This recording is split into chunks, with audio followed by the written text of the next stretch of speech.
आज हम हिंदी व्याकरण का अत्यंत महत्वपूर्ण टॉपिक सर्वनाम पढ़ेंगे। सर्वनाम की परिभाषा, सर्वनाम के भेद और सर्वनाम के अर्थ के बारे में हम लोग जानेंगे। सर्वनाम कितने प्रकार के होते हैं और कैसे हम इसे सरल शब्दों में बहुत ही आसानी से।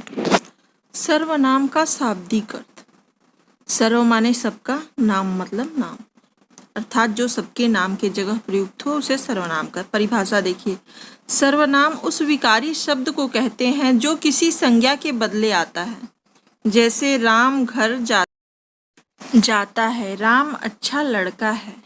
यदि हम पहले बार राम कहने के बाद दूसरे बार फिर राम कहें तो हमारी भाषा में थोड़ी दुरूहता आ जाती है और सुनने में भी अच्छा नहीं लगता। लेकिन हम यदि इस तरह कहें, राम घर जाता है, वह अच्छा लड़का है, तो हमारी भाषा सरल और स्पष्ट हो जाएगी। बोलने में भी हमें अच्छा लगेगा और सुनने वालों को भी अच्छा लगेगा। तो इस प्रकार वह शब्द जो संज्ञा के स्थान पे प्रयोग होते हैं उसे सर्वनाम कहते हैं। जैसे किसी व्यक्ति का नाम संज्ञा होता है, राम यहाँ क्या है, संज्ञा है, और राम के जगह हमने किसका प्रयोग किया, वह का प्रयोग किया, तो वह क्या है, वह सर्वनाम है। अच्छा देखिए, अब एक प्रश्न और उठता है कि हमने पहले बार में ही वह का प्रयोग क्यों नहीं किया, पहले बार में हमने राम का प्रयोग क्यों किया। तो इसका कारण यह है कि पहली बार यदि हम राम न कहते तो राम की स्थिति स्पष्ट नहीं हो पाती, वह है कौन, इसलिए हमने पहली बार राम कहा। अब राम के बारे में बताने के लिए हमने वह का प्रयोग किया। तो इस प्रकार राम संज्ञा और राम के स्थान पर प्रयुक्त होने वाला शब्द वह सर्वनाम है। हिंदी व्याकरण में सर्वनाम 11 होते हैं। जैसे मैं, तुम, आप, वह, यह, जो, सो, कोई, कुछ, क्या, कौन।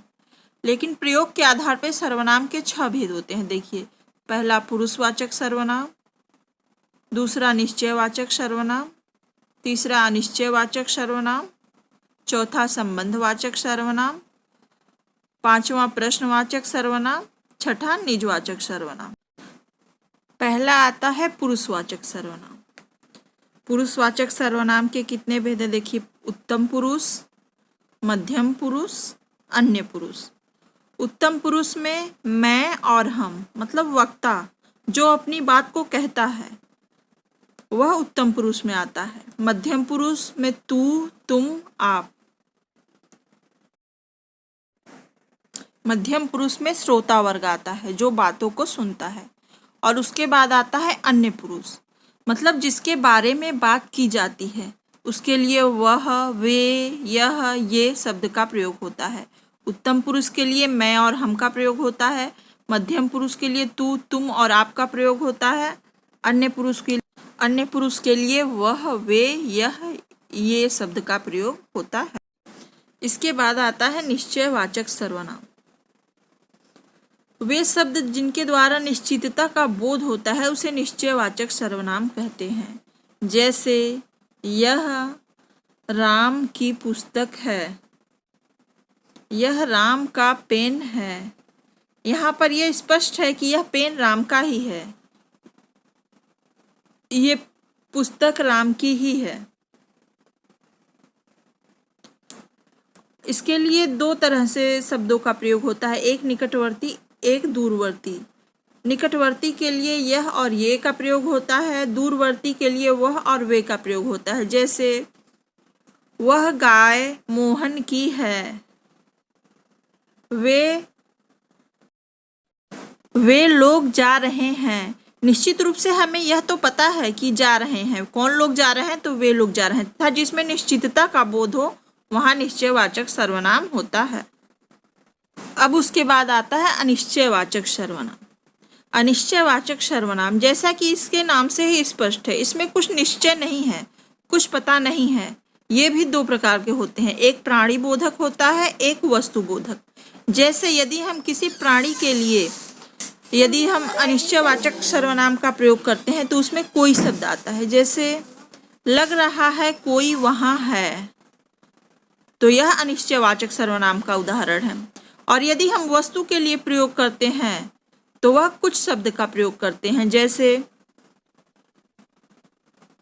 यहाँ पे कुछ सामान रखा हुआ था। अब हमें पता नहीं है क्या सामान रखा हुआ था, अनिश्चय है, निश्चित नहीं है। कुछ सामान रखा हुआ था, तो इस प्रकार अनिश्चयवाचक सर्वनाम के ये विशेषताएं हैं। अब आता है संबंधवाचक सर्वनाम। संबंधवाचक सर्वनाम की पहचान जो सो शब्दों के द्वारा हो जाती है, जैसे जो है सो है, जो है सो ठीक ही है। यह संबंधवाचक सर्वनाम का उदाहरण है। इसके बाद आता है प्रश्नवाचक सर्वनाम। तो प्रश्नवाचक सर्वनाम के दो प्रकार होते हैं, एक प्राणी बोधक और एक वस्तु बोधक। जब किसी प्राणी के लिए प्रश्नवाचक सर्वनाम का प्रयोग होता है तो उसमें कौन शब्द लगता है, लेकिन यदि किसी वस्तु के लिए प्रश्नवाचक सर्वनाम का प्रयोग होता है तो क्या शब्द का प्रयोग होता है। उसके बाद आता है निजवाचक सर्वनाम। निजवाचक सर्वनाम जिसमें अपने लिए, खुद अपने लिए बोध हो, उसमें निजवाचक सर्वनाम का प्रयोग होता है। जैसे इसका संकेत चिन्ह है, जैसे आप, मैं ये काम अपने आप ही कर लूँगा। ये निजवाचक सर्वनाम का उदाहरण है।